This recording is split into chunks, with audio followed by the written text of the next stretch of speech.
Hey YouTube world, it's me Coco, and I'm here with another video. Ancestors has been telling me to post on YouTube, so that's what I'm doing. I'm not really a YouTuber, as y'all can see from the quality of my videos. I do not know nothing about editing videos, okay? I don't know anything about editing anything, okay? If it ain't a paper, I don't know how to edit it. If it ain't math work, I don't know how to edit it, okay? Honestly speaking. But yeah, I've been called to share a lot of spiritual things. Usually I'm an Instagrammer, which y'all should follow me on Instagram. I will link my Instagram down below. But yeah, today's topic is shadow work. What shadow work is and why it's important, okay? Shadow work is working on the parts of you that you run from, the parts of you that you don't acknowledge, the parts of you that you hide, quote unquote, the negative aspects of you, right? Shadow work doesn't mean work on that part and just let it go, because your shadow is still important in your life, right? But the thing is, we have to control our shadows. Like, when we feel like we need to defend ourselves, our shadow really comes up, right? Some people live through their shadow selves, like all things, you know, trigger them, tick them off, etc., right? But our shadow is initially supposed to protect us. To work on your shadows is to control your shadows, and also to release the part of you that pretty much develop those shadows. Let me break it down. Okay, so say for instance you was messing with somebody, right, and you got your heart broken. The lessons that you learned from that is a part of your shadows, right? But the person you was operating to be is what you want to release. Like, you're not that negative, hurt person anymore. But the lessons that you learn from it is what you transfer over, right? Like, I hope it makes sense to y'all. Like, the way it's formulating in my head, I don't know if it's coming out right in while I'm speaking. But, like, yeah, you keep the lessons with you. The lessons is the shadows that you keep with you, and you release that part of you that you was when you had your heart broken, right? You're not the person that's crying. You're not the person that's playing victim. You're not hurt, okay? You're not. You done moved on, but you use them lessons to keep you from making the same mistakes. Okay, so all right, here we go. So when you go through that situation, right, and you get into another relationship, you operate from the place of using your lessons rather than operating from the place of hurt.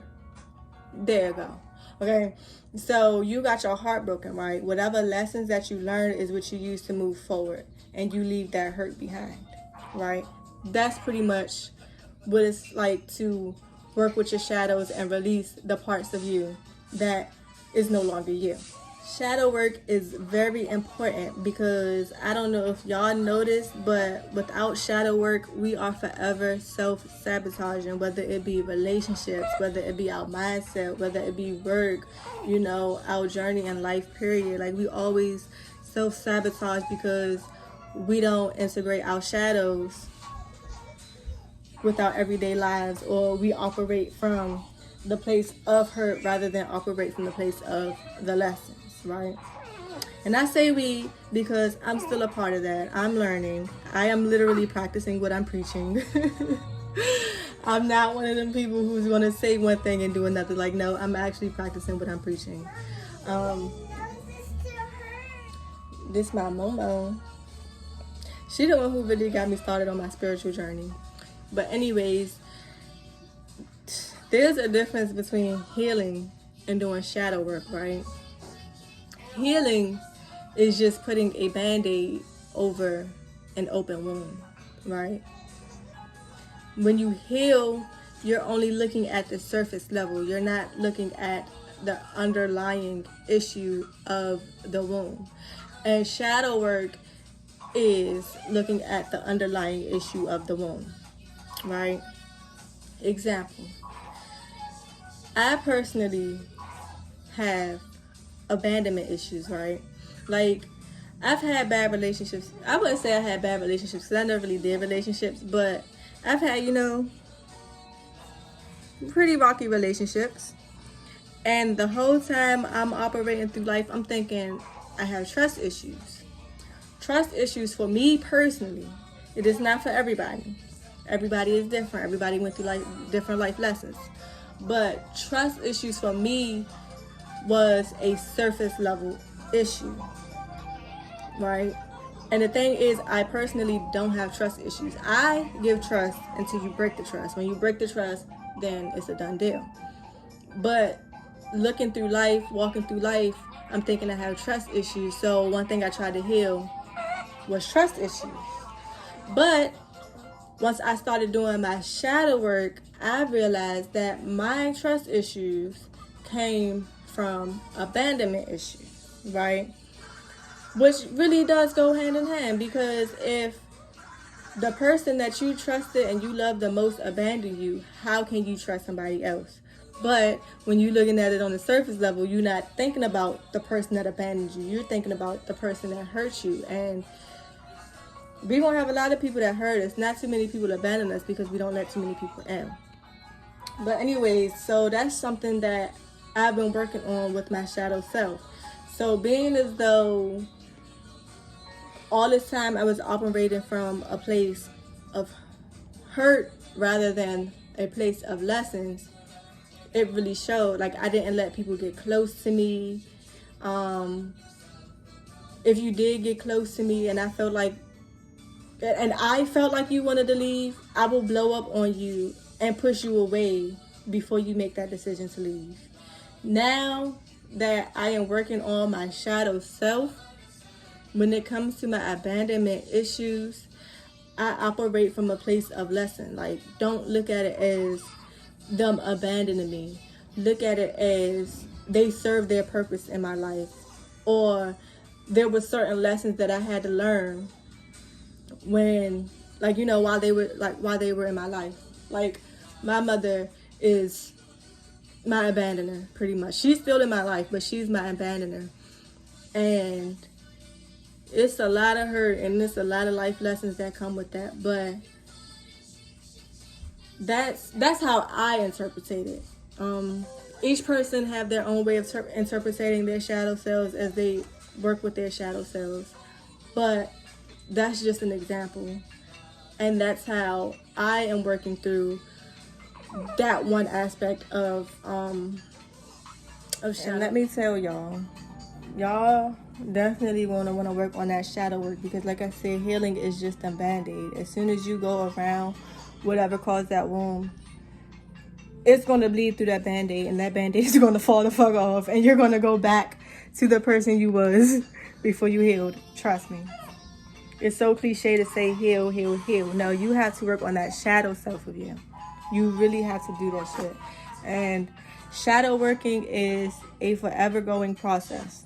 It's not something that's going to happen overnight. It's not going to be something that happens within a year. Like, y'all got to remember, a lot of our issues come from our childhood, right? Meaning, we've been dealing with that shit, or we've been carrying it for well over 18 years. So don't pressure yourself because you can't find what it is that you need to work on, or you found what it is but it's hard for you to work on. It's okay. It took 18 years of you carrying that shit, right? You finally realized it, or you finally realized that it's something that you need to work on. And that's what's important, is realizing it and wanting to take the efforts to do something. Not only wanting to take the efforts, but actually taking the efforts to do something. So congratulations, you made the biggest step ever, right?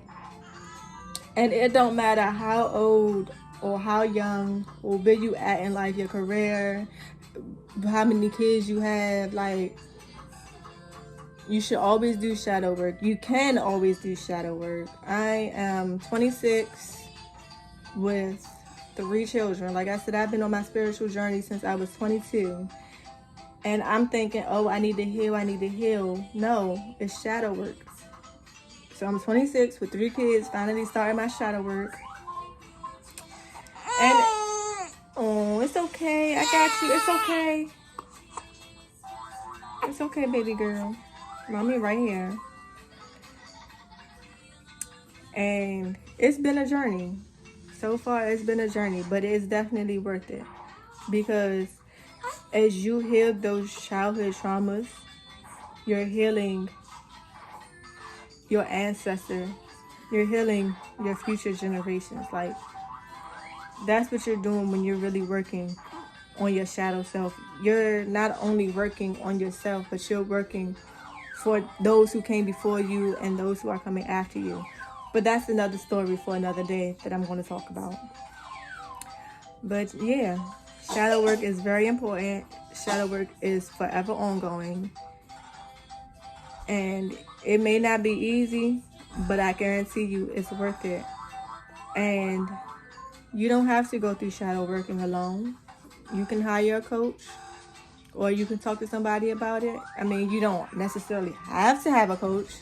You can go through it alone. Like, I'm a loner, so I pretty much do my own shadow work by myself. But for a portion of it, I did hire a coach because I wanted to see what it was like to working with a coach. And she's an amazing person. Like, she's an amazing person, period. I love her. I've been following her on Instagram for a while. And she's a good coach. But, I mean, it's no but for me. But, you know, if you do hire a coach or whatever, make sure it's the right coach for you. Not every coach know what they're doing. Not every coach is for everybody. So, yeah. Work on your shadow work. Also, I do help with shadow work. So, if you need help, I am open to help you. If you actually want me as a coach, you can book me as a coach. But if you just need like guidance here or there, you can always hit me up and ask me for guidance. I don't charge. I hope you enjoyed the video. Like, subscribe, share my video. You know, let me know. You know, just leave comments. Let me know what's up. Let me know what's on your mind. Okay? Thank you for y'all support. Thank you for y'all views. I really appreciate you all.